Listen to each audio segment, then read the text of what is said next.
Beef. I've got the beef. You got the beef? Huh? All right.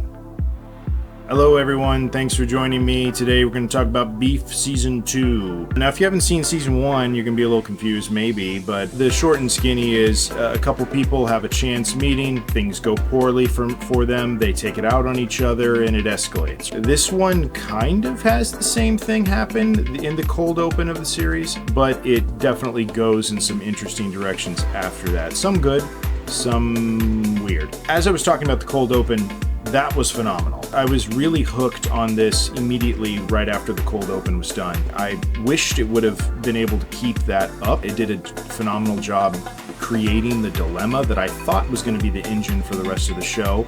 And it kind of was, technically, but it was definitely brushed aside in later episodes. So the cold open focuses on Oscar Isaac and Carey Mulligan's characters, and they've been married for a long time, and they are pretty fed up with each other. It's definitely a war of the roses kind of situation. There's another couple, a younger couple, who actually works for them. They run a country club, a really expensive one. This younger couple who comes across them fighting in a pretty aggressive way, they see something that they think is worse than it really was, and it creates this really interesting power dynamic and dilemma of what do you say versus what do you not say. I need this job, but I also need to do the right thing, and I thought that that was a really interesting place for it to go.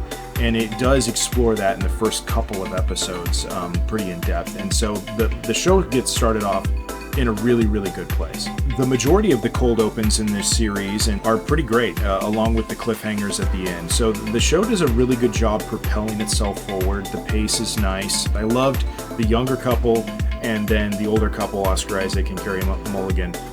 Their dynamics with each other were really interesting. I wish the show would have just stayed focused solely on that. For example, the younger couple is kind of just starting off with their relationship, right? And so they're very much in this honeymoon phase. So much so that it's kind of like annoying, but in a funny and realistic way. And then you contrast that with the way that Oscar Isaac and Carey Mulligan treat each other, and you can see what it looks like when somebody's been together for way too long. I just thought that was really funny and interesting, and I would have liked to have seen more of that sort of thing. The boyfriend, Austin is the character name. He plays such an idiot, but he's such a lovable idiot that you can't help but root for him. But then, of course, he takes some turns later on in the show. Part of you is kind of happy for him that he's finding himself and taking charge of his life, and the other part of you is kind of like, wow, this guy's an idiot, and he's now maybe ruining his life. We'll see. So the acting really was the biggest star of this show. There was also a Korean storyline. There was a bunch of Korean characters who come in, and I don't want to spoil that because that ends up becoming like the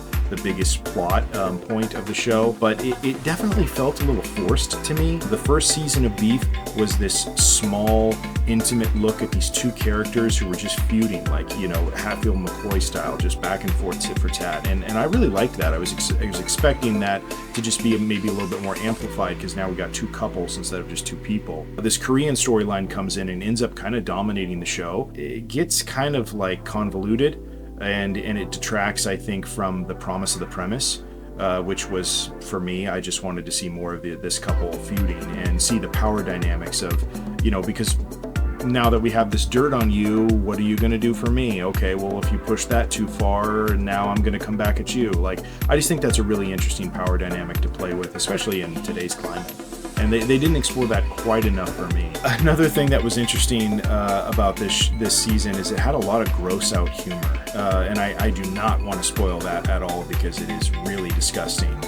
There's a couple of parts that happen, and if you've seen it, you know what I'm talking about. There's a couple of gross out parts that you don't normally see in movies. And that is kind of what I'm talking about. Like these two couples were one-upping each other and trying to literally, maybe poison in a way each other, but the gross out factor is at like a 12 out of 10. There's a couple of parts for sure that are pretty disgusting, but I thought that sort of stuff was kind of interesting. I would have actually liked to have seen more of where these characters would have taken this sort of feud had they been given the full opportunity to do so. So overall, this show was really well made, but let's talk about a few of the cons. For me, some of the editing kind of undercut some of the tension that they were building. For example, I believe it was the end of episode 1. It felt like the beginning of episode 2 should have been the end of episode 1. There was a really nice, book ending that could have happened there had they taken the cold open from episode 2 and made it be the cliffhanger of episode 1. That would have just ended on a really nice high note, and you would have had a phenomenal first episode, and it would have led beautifully into the next one. I don't know that you need a hook in every single episode. I think sometimes it's better to propel yourself into the next episode rather than hook after you start it. And there was a couple of times like that where the editing, I think, just made an interesting choice to not do that. It's a small nitpicky note, but I did think that did matter. I always look for little things, little ways to improve pretty much everything, but especially storytelling. I love storytelling. This could have been a little better in some micro moments like that. The promise of the premise, the dilemma between the two couples, like I said, could have been more well fleshed out. I don't want to give away where it goes in the end because it is pretty seemingly random, or it's very different than what I was expecting, I should say. Eventually it did get there, and there's some good things about it too.